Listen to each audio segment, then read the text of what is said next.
Abraham had left his father's house on God's command and had left with his nephew Lot. Abraham and Lot were forced to split up, one going one way with Abram focusing on things spiritual, that is, God's promise, rather than things temporal. Lot's decision was completely selfish, and he left Abram and went to Sodom. Lot looked up and saw the entire Jordan Valley plain. This valley was lush and fruitful, well-watered, and resembled the Lord's garden. Lot pitched his tents near Sodom, where the men were wicked, greatly sinning before the Lord. Later in chapter 19, their wickedness is revealed. Lot is contrasted with Abram. 3 men visited Abraham near the great trees of Mamre at Hebron. Now the Lord appeared to Abraham by the terebinth trees of Mamre in Hebron, while he was sitting at the tent door in the heat of the day. When he raised his eyes and looked up, behold, 3 men were standing a little distance from him. When he saw them, he ran from the tent door to meet them and bowed down, with his face to the ground. And Abraham said, "My Lord, if now I have found favor in your sight, please do not pass by your servant without stopping to visit. Please let a little water be brought by one of my servants, and you may wash your feet, and recline and rest comfortably under the tree. And I will bring a piece of bread to refresh and sustain you. After that you may go on, since you have come to your servant." And they replied, "Do as you have said." So Abraham hurried into the tent to Sarah and said, "Quickly, get ready 3 measures of fine meal, knead it and bake cakes." Abraham also ran to the herd and brought a calf, tender and choice, and he gave it to the servant, to butcher, and he hurried to prepare it. Then he took curds and milk and the calf which he had prepared, and set it before the men, and he stood beside them under the tree while they ate. Then they said to him, "Where is Sarah your wife?" And he said, "There in the tent." He said, "I will surely return to you at this time next year, and behold, Sarah your wife will have a son." And Sarah was listening at the tent door, which was behind him. Now Abraham and Sarah were old, well advanced in years. She was past the age of childbearing. So Sarah laughed to herself when she heard the Lord's words, saying, "After I have become old, shall I have pleasure and delight, my Lord husband being also old?"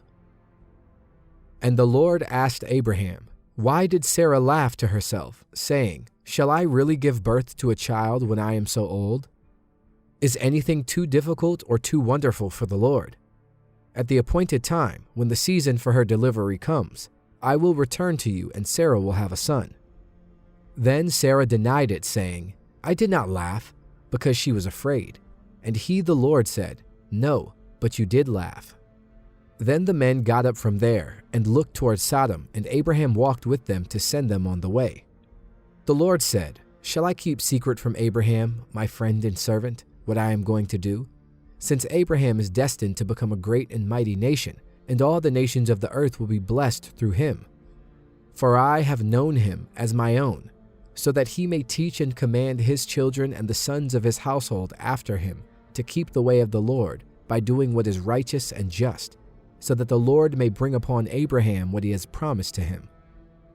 And the Lord said, "The outcry of the sin of Sodom and Gomorrah is indeed great, and their sin is exceedingly grave. I will go down now and see whether they have acted as vilely and wickedly as the outcry which has come to me indicates, and if not, I will know." Now the 2 men turned away from there and went toward Sodom, but Abraham remained standing before the Lord. Abraham approached the Lord and said, "Will you really sweep away the righteous with the wicked? Suppose there are 50 righteous people within the city. Will you really sweep it away and not spare it for the sake of the 50 righteous who are in it? Far be it from you to do such a thing, to strike the righteous with the wicked, so that the righteous and the wicked are treated alike.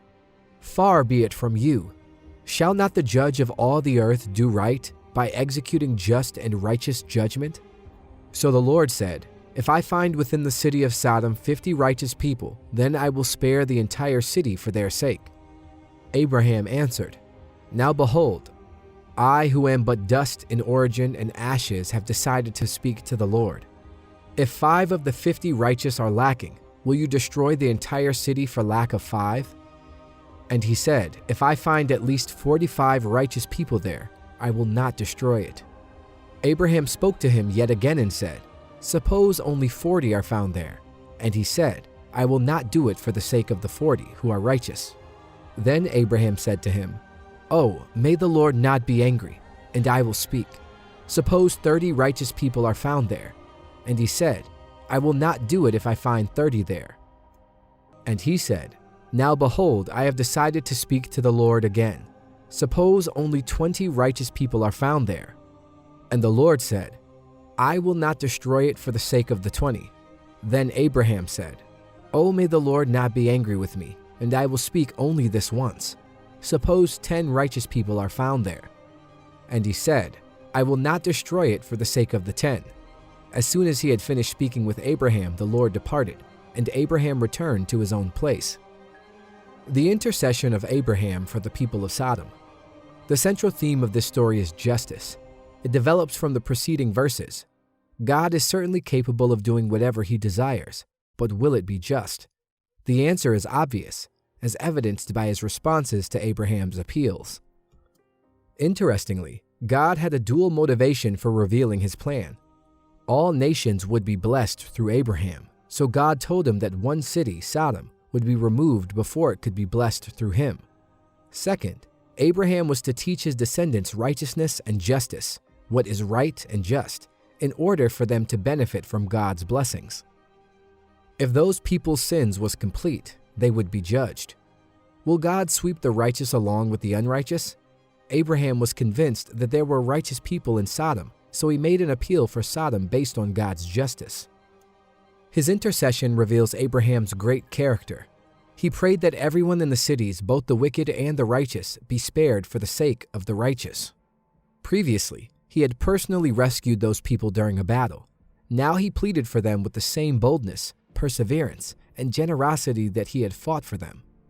Some readers are perplexed by Abraham's bargaining with God, but despite their audacity, Abraham's prayers were delivered with genuine humility and profound reverence.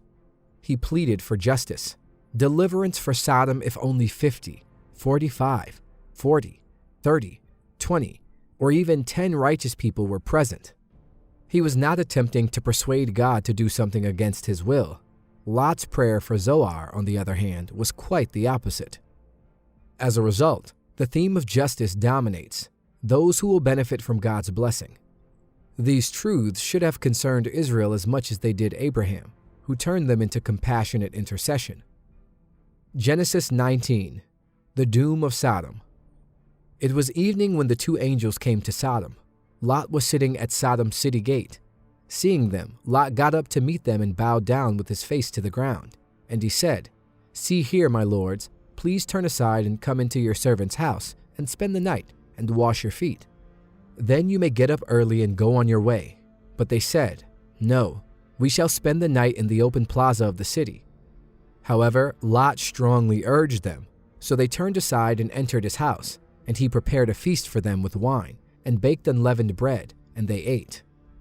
But before they lay down to sleep, the men of the city, the men of Sodom, both young and old, surrounded the house, all the men from every quarter, and they called out to Lot and said to him, "Where are the men who came to you tonight? Bring them out to us so that we may know them intimately." But Lot went out of the doorway to the men and shut the door after him and said, "Please, my brothers, do not do something so wicked. See here, I have 2 daughters who have not known a man intimately. Please, let me bring them out to you instead. And you can do as you please with them. Only do nothing to these men, because they have in fact come under the shelter of my roof for protection." But they said, "Get out of the way." And they said, "This man Lot came as an outsider to live here temporarily, and now he is acting like a judge. Now we will treat you worse than your visitors." So they rushed forward and pressed violently against Lot and came close to breaking down the door of his house. But the men reached out with their hands and pulled Lot into the house with them and shut the door after him. They struck the men who were at the doorway of the house with blindness, from the young men to the old men, so that they exhausted themselves trying to find the doorway. And the 2 men asked Lot, "Have you any others here in Sodom, a son-in-law and your sons and your daughters? Whomever you have in the city, take them out of here. For we are destroying this place, because the outcry for judgment against them has grown so great before the Lord, that the Lord has sent us to destroy and ruin it." So Lot went out and spoke to his sons-in-law, who were betrothed and legally promised to marry his daughters, and said, "Get up, get out of this place, for the Lord is about to destroy the city." But to his sons-in-law he appeared to be joking. Lot's daughters' fiancés did not believe him when he told them this. When the morning dawned, the angels urged Lot to hurry, saying, "Get up, take your wife and 2 daughters who are here and go, or you will be swept away in the punishment of the city." But Lot hesitated and lingered. The men took hold of his hand and the hand of his wife and the hands of his 2 daughters, because the Lord was merciful to him, for Abraham's sake. And they brought him out and left him outside the city with his family. When they had brought them outside, one of the angels said, "Escape for your life. Do not look behind you or stop anywhere in the entire valley. Escape to the mountains of Moab, or you will be consumed and swept away." But Lot said to them, "Oh no, not the place, my lords. Please listen. Your servant has found favor in your sight, and you have magnified your loving kindness to me by saving my life. But I cannot escape to the mountains because the disaster will overtake me and I will be killed.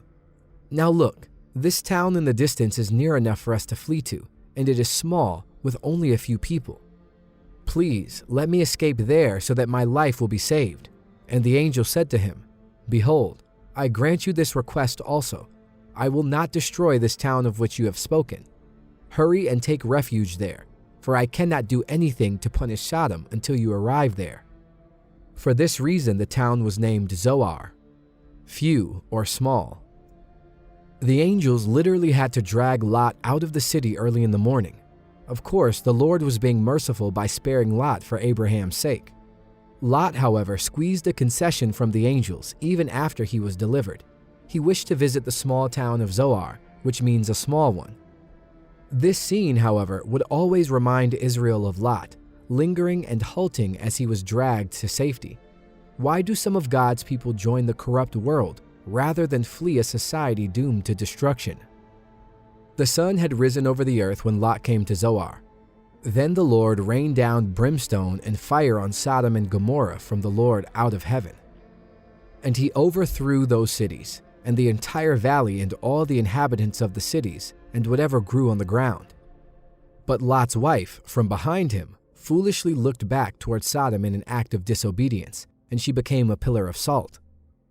Abraham started out early the next morning to the place where he had stood before the Lord, and he looked down toward Sodom and Gomorrah and toward all the land of the valley of the Dead Sea, and he saw, and behold, the smoke of the land went up like the smoke of a kiln. Now when God ravaged and destroyed the cities of the plain in Sodom, he remembered Abraham, and for that reason, he sent Abraham's nephew Lot out of the midst of the destruction when he destroyed the cities in which Lot had lived. In a great destruction, the Lord overthrew the wicked cities and the entire plain with burning sulfur. Some believe that sulfur deposits erupted from the earth and then fell from the heavens in flames of fire. Lot's wife returned her gaze intently and was transformed into a pillar of salt, a memorial to her disobedience. The burning sulfur was responsible for the dense smoke Abraham saw. Though God judged the sinners in the plain cities, he also remembered Abraham, that is, God remembered Lot's request and saved Lot from the disaster. Lot is debased. Now Lot went up from Zoar and lived in the mountain together with his 2 daughters, for he was afraid to stay any longer in Zoar, and he lived in a cave with his 2 daughters. The firstborn said to the younger, "Our father is aging, and there is not a man on earth available to be intimate with us in the customary way, so that we may have children. Come, let us make our father drunk with wine, and we will lie with him so that we may preserve our family through our father." So they gave their father wine that night, and the firstborn went in and lay with her father. And he did not know when she lay down or when she got up, because he was completely intoxicated. Then the next day the firstborn said to the younger, "Behold, I lay with my father last night. Let us make him drunk with wine tonight also, and then you go in and lie with him, so that we may preserve our family through our father." So they gave their father wine that night also, and the younger got up and lay with him. And again he did not know when she lay down or when she got up. Thus both the daughters of Lot conceived by their father. The firstborn gave birth to a son, and named him Moab, from father. He is the father of the Moabites to this day. The younger also gave birth to a son and named him Ben-Ami, son of my people. He is the father of the Ammonites to this day. The closing section records the incident of Lot's two daughters in a mountain cave. Lot had been afraid to flee to the mountains, so he went instead to Zoar. But now, ironically, he left Zoar for the mountains and lived in a cave. What a contrast with the progressive civilization of the city of Sodom which he had left. Thinking their chances for remarrying were slim, the two daughters whose fiancés were killed took turns getting their father drunk and having sex with him. Their acts of incest show Sodom's influence on them. They gave birth to boys, Moab and Ben-Ami, whose descendants were the Moabites and Ammonites, perennial enemies of Israel. Moab sounds like the words from father, and Ben-Ami means son of my kinsman. These etymologies perpetuated for Israel the ignominious beginning of these wicked enemies. This chapter records God's judgment on a morally bankrupt Canaanite civilization, but it also provides a severe warning against others becoming like them. It was difficult to get Lot out of Sodom, and Sodom out of Lot's family. Lot was an upright citizen, hospitable and generous, and the leader of the community. Actually, he was a judge, for he was sitting in the gateway of the city. Judges usually sat by the city gates, public places where legal and business transactions were finalized. As a judge, Lot sought to screen out the wickedness of his townfolk and to give advice on good living. He knew truth and justice, righteousness and evil. He was a righteous man. 2 Peter 2:7-8. And delivered just Lot, vexed with the filthy conversation of the wicked. For that righteous man dwelling among them, and seeing and hearing, vexed his righteous soul from day to day with their unlawful deeds. Yet, in spite of his denunciation of their lifestyle, he liked the good life of Sodom's society. He preferred making money off its citizens to staying in the hills, where there would be no filthy living, but also no good life. Genesis 13:10-11. And Lot lifted up his eyes and beheld all the plain of Jordan, that it was well watered everywhere, before the Lord destroyed Sodom and Gomorrah, even as the garden of the Lord, like the land of Egypt, as thou comest unto Zoar. Then Lot chose him all the plain of Jordan, and Lot journeyed east, and they separated themselves one from the other. The hour of truth came with the visitation from on high. Lot seemed godly and pure, but he was hypocritical. His words were not taken seriously. The saint at first pitched his tent near Sodom, but later Sodom controlled his life. He was moral. He knew great evil when he saw it. But ironically, he was willing to sacrifice his daughters to fend off the vice of Sodomite men. He escaped judgment by the grace of God, but his heart was in Sodom. His wife was too attached to the city to follow the call of grace, and his daughters had no qualms about having sex with their drunk and naked father. As long as the Lord left Lot alone, he would seek to profess faith while at the same time living in Sodom. Ultimately, he could not have both. Sodom would have destroyed him if the Lord had not destroyed Sodom. This story arc contains four major motifs: God's swift judgment on the Canaanites, Lot's close attachment to the wicked society, God's merciful sparing of Lot from doom, and the rebirth of Sodom in the cave. Israel could see through these that if God judges a people severely, he is righteous because of their great evil. She could also learn the folly of becoming enamored with Canaan's wickedness. So, knowing how God dealt with the Canaanites, how should one live? The lesson is simple. Do not love the world or anything in the world, for the world and its desires pass away. 1 John 2:15-17. Under the judgment of God, it is dangerous and foolish to become enamored with the current corrupted world system because it is doomed to God's swift and sudden destruction. In speaking to his disciples about a coming time of great destruction, Jesus mentioned what happened to Lot's wife and the destruction of Sodom and Gomorrah. Remember Lot's wife, he said. Whoever tries to keep their life will lose it, and whoever loses their life will preserve it. Luke 17:32-33. If an unbeliever desires the best of this world, he will lose both this world because it perishes and life in the next. Luke 17:33-37. Jesus also stated that if he performed the miracles he performed in Capernaum in Sodom, the Sodomites would have repented. Matthew 11:23. And thou, Capernaum, which art exalted unto heaven, shalt be brought down to hell. For if the mighty works which have been done in thee had been done in Sodom, it would have remained until this day. This indicates that God judges based on knowledge, and that sinners will face a punishment greater than physical destruction. The Bible also speaks of the fall of Saul. To watch the video, click here.